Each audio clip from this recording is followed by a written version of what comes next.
Manchester's indie rock and roll station, XS Manchester. The XS Manchester Long Player, an iconic album in full with Jim Salveson. XS Manchester. You're right, it's been a while, hasn't it? But the XS Long Player is back.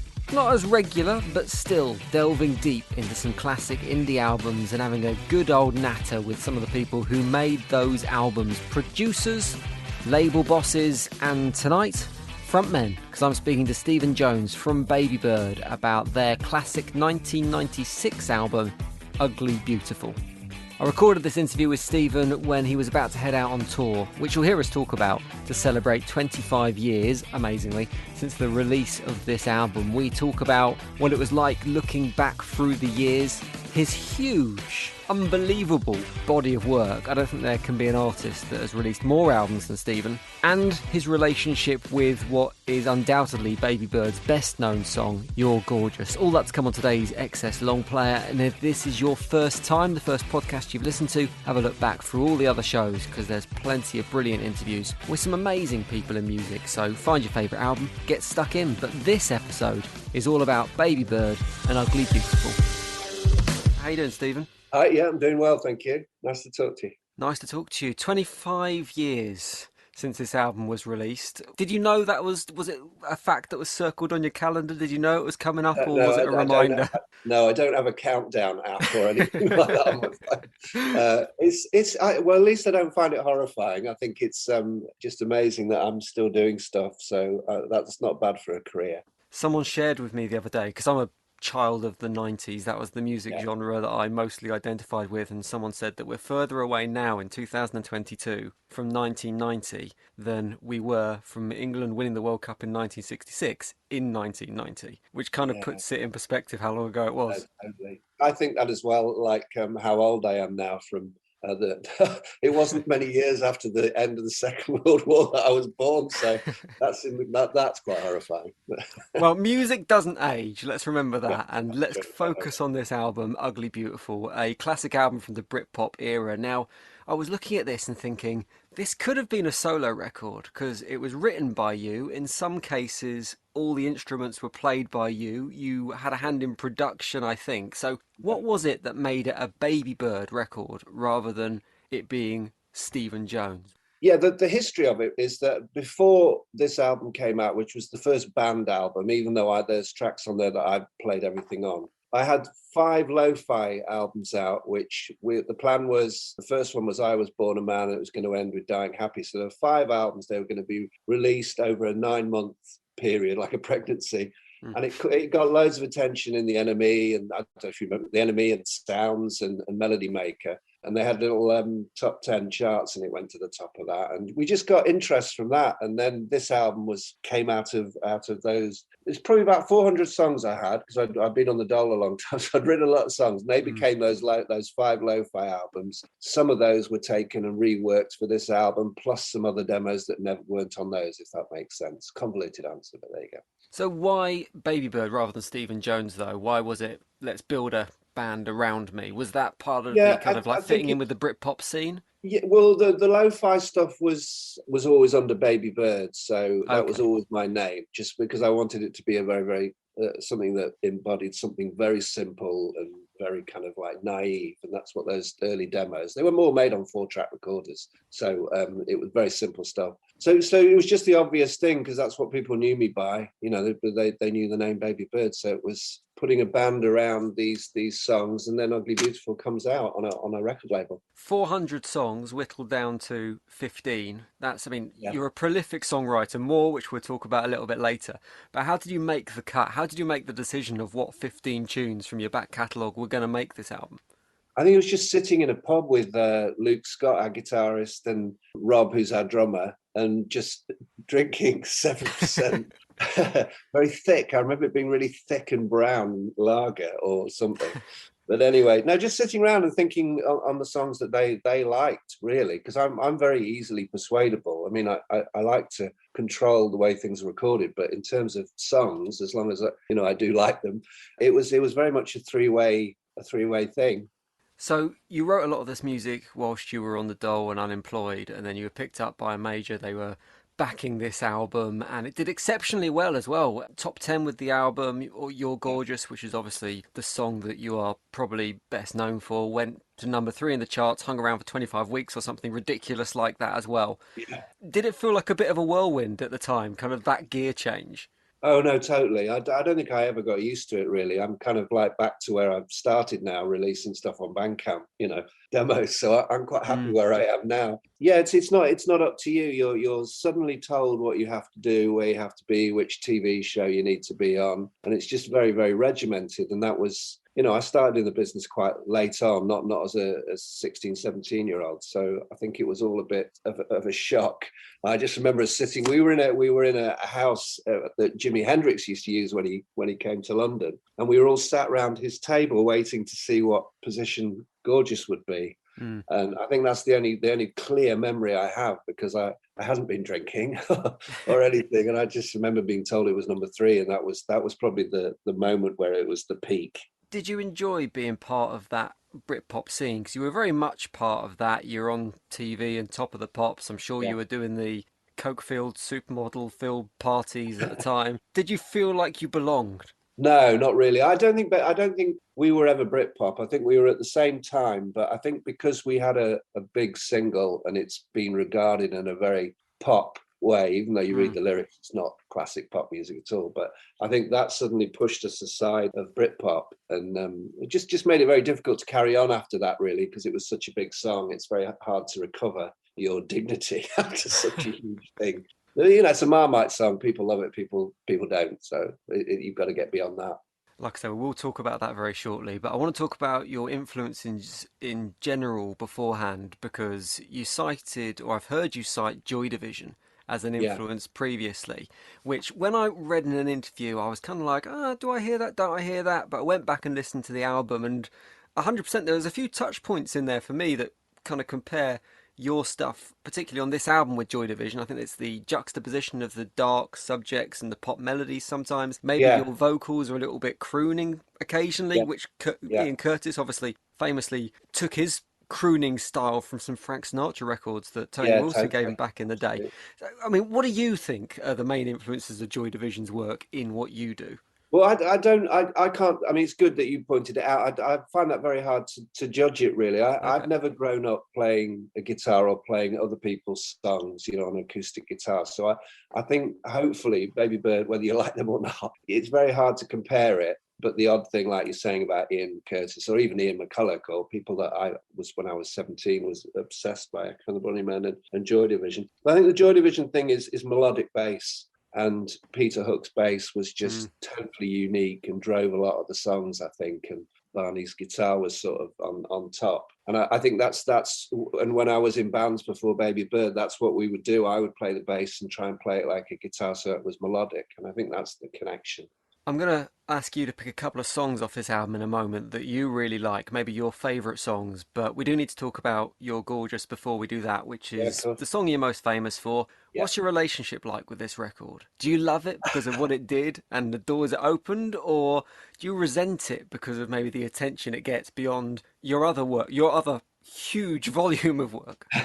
I think at the yes, it's always going to be You're Gorgeous. People will say Babybird. No, I can't remember them, but You're Gorgeous is a door opener for a conversation, especially with my little boys at school. It's like this. Oh, he's got that one song, hasn't he? And it lets him show off about that at least.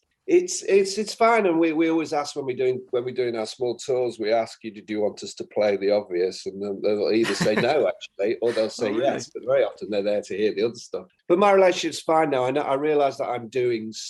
I've the career 25 years is happening because of that song, because it pays the bills for one, and it's still played on the radio. I get alerts from fans saying, "Oh, you're on Homes Under the Hammer."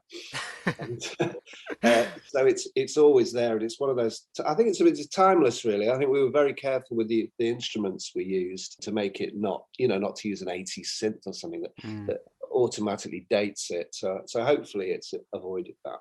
It's a song that's got a certain humour to it, I think. Not to say it's funny per se, but it's got a dark humour to it. And one review I found from the time said it was filling the gap between Bono and Vic Reeves, which I imagine is a pretty big gap.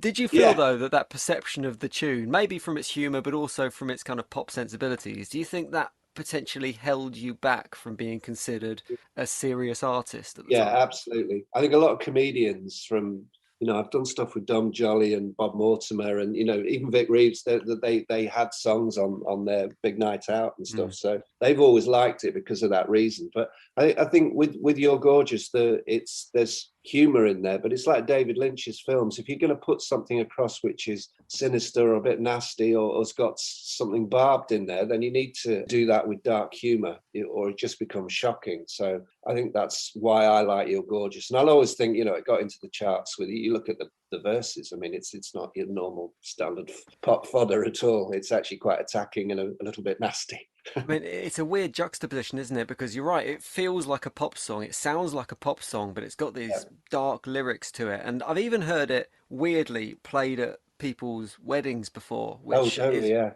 very strange. Do you Yeah. think? I guess that's proof that not everyone gets the narrative of the song. So, does Yeah. that bother you, or are you of the mind that look? No, no, not at all. I think everyone has to. I get those wedding things where when you come, will you bring an acoustic guitar for 50 quid and come and play it? Obviously not, but if you think of pointing songs, you're on stage and because you're gorgeous and you're pointing at someone in the audience, that's an offensive thing to do because it's a sarcastic song about being gorgeous and trying to flip the tables around. I think I've had people send me just the verses, or I've met them after gigs and they recite the verses just to kind of make a point, which is an odd thing to do, but they have done that. So, and I would, people can interpret it any way they like, and it really doesn't bother me if they think it's, pop music is choruses, so that you don't always listen to the lyrics.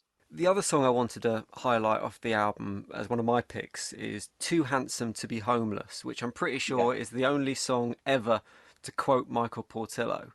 And there are a few Yeah, tracks on this album. Corner Shop as well, I think, has got a bit of social commentary to it. yeah, totally. When you were making this album, were you keen to make a statement with your music, or was it just that you were picking inspiration from the world around you at the time, and that happened to be what you saw? Yeah, both of that. I think I don't want to write an "I love you, you love me" song ever. It always has to have another strand to it. And that sounds pretentious, but I mean, I'm just not interested in doing that really. I used to do a lot. For 10 years before Babybird, I was doing performance art and theatre, so a lot of that was political with a small p, not political like Labour Conservative, but it was always, I've always wanted to get a point across. To my detriment as well, really. But the song has to work as a song you can sing to. It can't just be a shock thing, It has to have the both elements that go together, so it can be like a lullaby, but there's also words that you kind of swallow and go, did he just say that? Pick a couple of songs off this album that you really like, Stephen, when you revisited it for this upcoming tour. What really stood out to you? Well, we always do Good Night, and that was the kind of joke a little bit because we've started the album with Good Night. But that was where it all started with Mark Radcliffe and Lard and Mark Lamar. And we used to go in and do little sessions in his studio. And Mark actually lives around the corner from me, and I haven't bumped into him yet. I know he's recovering from cancer, but he was the one that started it. We just had such a laugh in his studio, and it was just probably adding up to the idea that Babybird a comedy more than music, because it kind of always strayed into that. Good Night was the starting point, and that's why it's at the beginning, and also a bit of a joke because it should come at the end if it's Good Night. And the other one, I'm just looking at the back of it now. Oh, Atomic Soda, because that wasn't a band one. Good Night was played by the band, but Atomic Soda was just a demo that I don't understand why it didn't make it onto those first 5 lo-fi albums. So it was one of those ones that was sort of discovered that we'd forgotten about, and it just sounds very, very different, and it's got like a huge kind of bell sort of sound on it, and I just really like it. In your head, is there a separation between the stuff that you describe as band tunes and the stuff that is your lo-fi solo stuff from the early days? Oh no, totally. I think the one downside with this album is that it had to be put together very, very fast. So we had the singles Goodnight, Candy Girl, Corner Shop, and then things like Bad Shave, and I think, and Atomic Soda and You and Me, they were kind of found very, very late. It's quite a long album. It's sort of 18 tracks or something. And there's a track called King Bing, which is on the special edition, which is a 9-minute sort of rant thing. So I think it was probably, we should have thought, right, let's make a 10, 11, 12 track album and cut it down a bit. But, you know, it works if you're prepared to listen to a whole album, which I know people aren't these days. I mean, you're talking about the 4 albums you released before this. You have released a ridiculous amount of music. I totted up on Wikipedia, 24 albums listed there, but I think it's probably closer to around 100 albums you've released, some self-recorded, some self-released, some put out on Bandcamp, all since 1995. So you're clearly a man who is excited by making new music and a man who wants to look forward in terms of music as well. So with that in mind, how does it feel peering back 25 years to this album, Ugly Beautiful? Do you do it reluctantly, or are you fine with looking back to the past? Well, it's we've always done stuff off this album anyway, so it's not that new. But it's okay. We will add tracks which, if we can play them, we have to rehearse them first.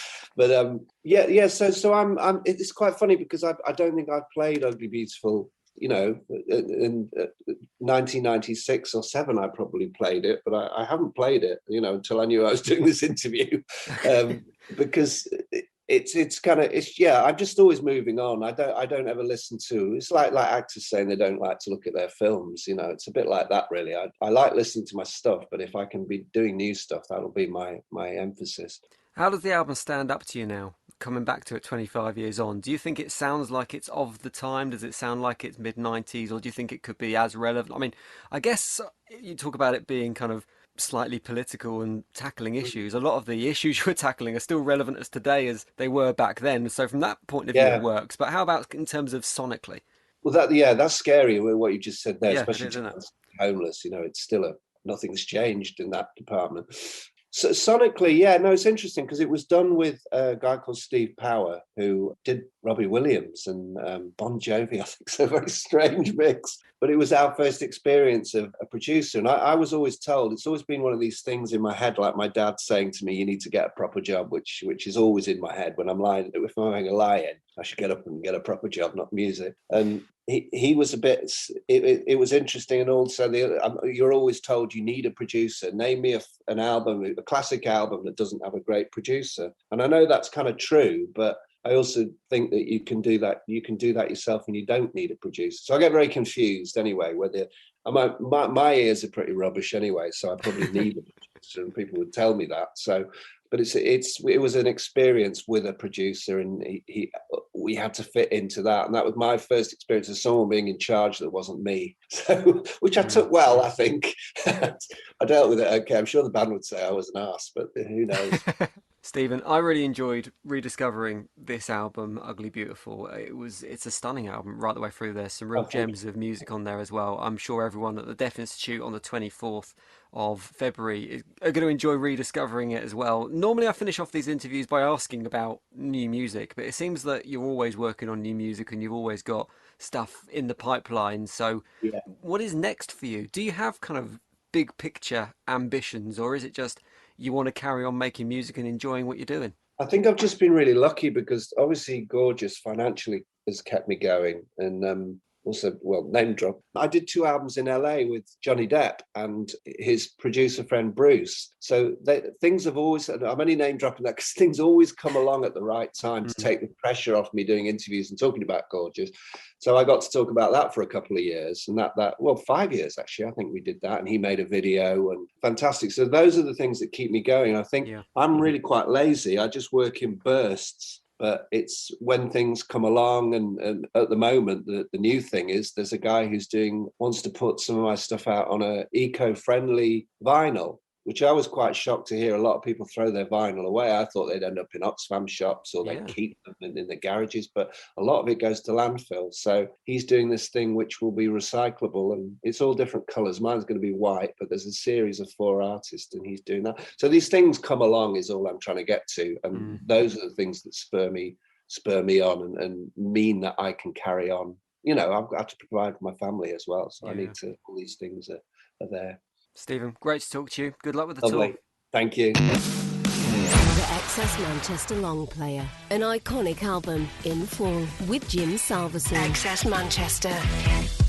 Nice one for listening. Cheers to your ears. Thanks for your time on today's XS Manchester Long Player. Appreciate you listening to this show, and what a nice bloke Stephen was. I do remember he was talking about working with Johnny Depp in that interview. I do remember I was working at a radio station at the time when he was making that album with Johnny Depp, and I can't quite remember the story, but somehow he came into our studio to record a session with Johnny Depp's musicians, so with his band, and they were a few of the coolest people and nicest people I think I've ever met. Anyway, that is it for today's podcast. Do check out the other episodes in this series. We talk about, to pick a few albums off the top of my head, Ocean Colour Scene, Mosley Shoals, Oasis, Definitely Maybe, Liam Frost, Show Me How the Spectres Dance, which might not be an album you're instantly familiar with, but is one of my favourite interviews because it's an album I absolutely love. So have a look at the list of albums we've covered, find your favourite albums and get stuck in, and I will be back soon with another XS Long Player. The XS Manchester Long Player, an iconic album in full with Jim Salveson. XS Manchester.